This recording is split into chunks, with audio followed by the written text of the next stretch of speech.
Bon matin. Bon matin.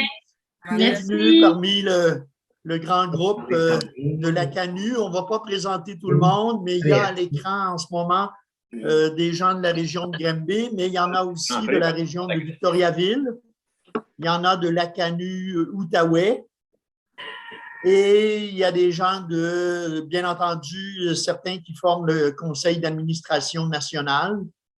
Et des gens de Montréal aussi, Daniel Marcotte, qu'on voyait tantôt, tu vois, Marie-Lissa, Dr Basile, et Daniel et Pierre Gosselin, ça c'est de l'Outaouais. Et des gens de Granby, soit des amis de la CANU ou des membres du comité régional. Donc, il y a tout ça sur notre écran, là. Merci de m'accueillir avec vous. C'est gentil. Et Marc, oui. Michel a quelque chose à nous dire. Hein, Michel? T'as levé la main, hein, Michel? Vas-y. Patient. Je suis très patient. Nous, on porte le drapeau ukrainien ce matin. La raison, c'est que notre fille est en Pologne et puis elle accueille beaucoup d'Ukrainiens. D'ailleurs, hier, elle est passée à Radio-Canada pour une entrevue. C'est dans la section Radio-Canada Estrie, par contre, pas au niveau national. Et puis, elle est passée aussi une émission de radio à Radio-Canada aussi. Alors, nous, on arbore, parce que la famille de mon genre, ils sont ukrainiens eux aussi, ça fait que je voulais juste faire une petite aparté pour ça. Merci. Oui. Et on lève notre main solidaire avec tous ceux qui font des actions. Et on sait que toi, tu ne fais pas que nous parler de ça, mais que tu agis aussi à ta mesure pour soutenir là-bas. Donc, chapeau.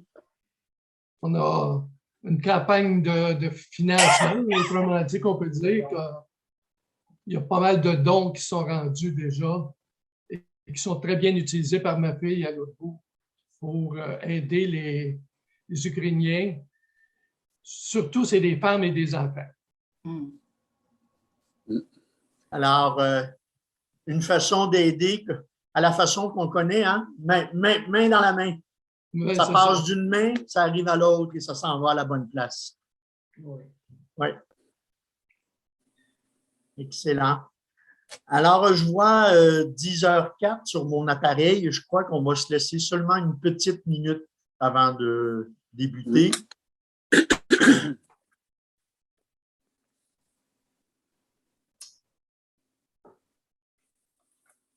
Alors, je vérifie avec mon ami Ricardo. J'essaie de le voir sur mon écran, oui. Alors, quand Ricardo me fera signe que tout est prêt, parce qu'il est là. Oui. Et tout est prêt, Ricardo? Oui, tout à fait. Bien, excellent.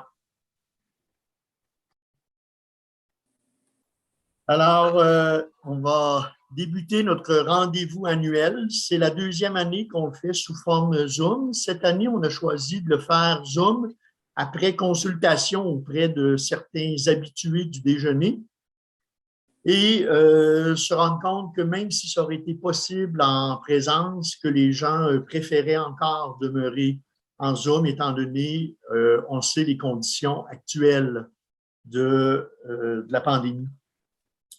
Alors, bonjour bien chaleureux à tout le monde qui, ce matin, choisissent d'être présents en solidarité avec nos amis haïtiens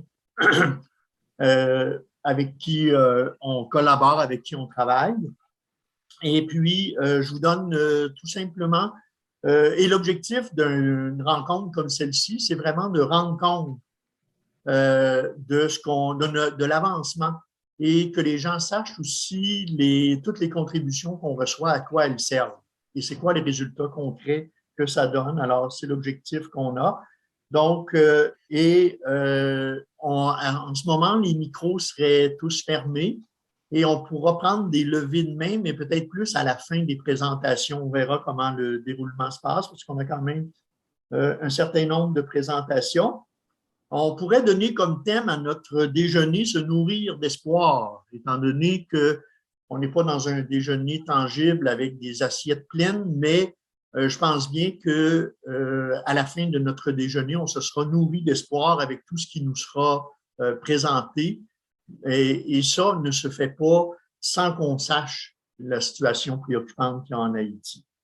Alors, comme vous avez vu au moment où vous êtes entrés, l'ensemble des présentations seront enregistrées. Je laisse la parole à Dr Basile, le président de la CANU nationale, faire le mot d'accueil. À vous, Dr Basile, vous allez peut-être devoir ouvrir le micro. C'est bien. OK. Bonjour, chers amis. Bonjour, membres bénévoles et supporters des activités de notre organisation pour ces projets d'accompagnement des groupes de paysans et paysannes de diverses régions d'Haïti. Eh bien, oui, aujourd'hui, cette année, ça fait 50 ans déjà que votre contribution en temps et en dons nous a permis et vous permettez encore aujourd'hui d'être présents solidairement à côté de ces groupes imposants de personnes de la vie nationale haïtienne. Nous le faisons en cherchant des dons pour leur projet de développement rural et communautaire. Vous, dans la région de Gambie, votre contribution de toute forme est très importante pour nous pour continuer ce travail. D'ailleurs, le feu Lola et Germain ont bien contribué à ça pendant leur vie sur Terre et avant leur départ pour l'éternité. ACANU a inspiré confiance aux donateurs, aux membres bénévoles, parce que aussi les hommes et les femmes de l'organisation ne tirent pas de gains financiers personnels. Les réunions sont tenues chez les membres, les postes d'officiers tenus par les bénévoles, élus au cours des réunions mensuelles ou d'assemblée générale annuelle. Il y a un rapport direct entre peuple d'ici et paysans haïtiens, paysannes haïtiennes de là-bas. Des donateurs et des bénévoles d'ici ont visité le terrain à travers le temps, excepté depuis quelque temps à cause de l'insécurité que vous connaissez, pour dialoguer avec les groupes de paysans et paysannes au sujet de leurs projets de vie, de lutte contre le sous-développement. C'est réel et palpable, cette communication entre le peuple d'ici et le peuple en Haïti. Cette façon d'opérer de la CANU est unique de la CANU Gambie, la CANU Montréal, la CANU Bois-Franc et la CANU Outaouais. Chers amis, nous avons besoin de vous. Continuons donc cette mission qui, malgré la situation d'insécurité qui empêche la circulation d'une région ou d'une autre dans le pays, nous avons contribué et nous continuons encore à le faire, à rester en contact avec eux. Et on peut vous parler probablement aujourd'hui de certains projets de les régions montagneuses, de Fort-Liberté, de Baptiste. Merci. Disons, vive Moun Gambio, bénévole à Moun Gambio. Bon 50e anniversaire à CANU Gambie, à paysans haïtiens. Merci, Dr Basile, pour vos bons mots et une introduction tout à fait éloquente par rapport au travail de la CANU. Et on a bien entendu que la CANU fête ses 50 ans, donc 1972-2022, 50 ans d'existence de notre organisme de bénévoles. Je laisse la parole à Pierrette Ruel qui va présenter les membres du comité. le comité régional de Granby. Bon, alors, bonjour. En fait, il y a un absent aujourd'hui. Je ne le vois pas. Je ne sais pas s'il est là parce que mon écran ne me permet pas de voir tout le monde, là. Mais il y a un petit nouveau que je dirais, Pierre Brun, qui est le père de l'aquaponie, en fait, suite à un déjeuner avec Sœur Mamoun, avec l'équipe de Granby il y a une couple d'années. Alors, Pierre Brun, qui est avec nous. Il y a Ricardo Germain, qui est l'informaticien du groupe. Il a vécu le séisme en 2010. C'est le gestionnaire de notre groupe aujourd'hui, Ricardo. Alors, il est au Québec depuis 2012 et il a joint notre groupe depuis quelques années. Alors, c'est notre consultant technique depuis quelques années déjà. Il y a Robert Marquette. Robert Marquette, qui est avocat de formation. Il a été impliqué dans le syndicalisme et encore, bien qu'il soit à la retraite, très impliqué sur le plan communautaire dans la région mascoutaine et dans la défense de la langue française également. Il y a Jean-Luc Natter, qui est retiré de l'enseignement du cégep de Granby pendant 35 ans autour. Là. Il a été 8 ans conseiller à la ville de Granby et depuis sa retraite, il s'implique avec nous. Là, c'est un petit nouveau, très impliqué aussi dans le milieu communautaire, prévention du suicide, environnement à Granby. Julia Stigui, qui est avec nous depuis le début de l'association à Granby. Elle est enseignante de formation, elle travaille encore. C'est une jeune. C'est notre trésorière.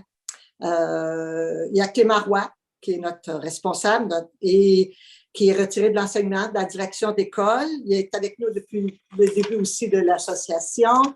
Il avait déjà fait des stages en Haïti et il a fait 3 stages plus récents de 3 mois en Haïti comme coopérant volontaire.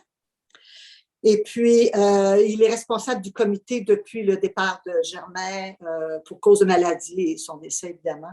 Alors, puis il y a moi, qui est à l'association depuis le début aussi. Je m'occupe du secrétariat des communications et de la page web et Facebook de la CANU. Alors, voilà. C'est tout. Merci, Pierrette, de nous avoir présenté. Et, on voit que les saisies d'images pendant les réunions montrent que nous sommes à la fois bien actifs pendant nos réunions. On avait aussi la photo de Christiane Bruyère qui est à Québec et qui a participé là, à certaines réunions récentes. On a dit qu'on allait vous présenter différents projets. Les projets qu'on va vous présenter ce matin, c'est un compte-rendu de Carboneutre Haïti à Baptiste. On va vous parler du projet expérimental qu'on a mené en aquaponie à Fort-Liberté. Et on aura des informations plus générales sur la ferme-école. Et il y aura Mme Sylvie Pelletier qui s'est jointe à nous, qui est allée en Haïti récemment, en fait, en février-mars, à la ferme-école et qui est chargée de projet. Et elle va nous présenter un projet qui est allé superviser, faire le suivi sur place. J'en dis pas plus. Et ensuite, on va vous faire le dévoilement pour les personnes qui ne savent pas d'un projet qu'on va initier en 2022 à la ferme-école, une première pour à CANU Granby. La première, c'est de recevoir une subvention quand même substantielle pour mener un projet. Subvention du ministère des Relations internationales et de la francophonie. Et ensuite, il y aura Julie qui va vous faire un petit rappel là, concernant l'achat de café, la participation au comité et le club des déjeuners. Le club des donateurs.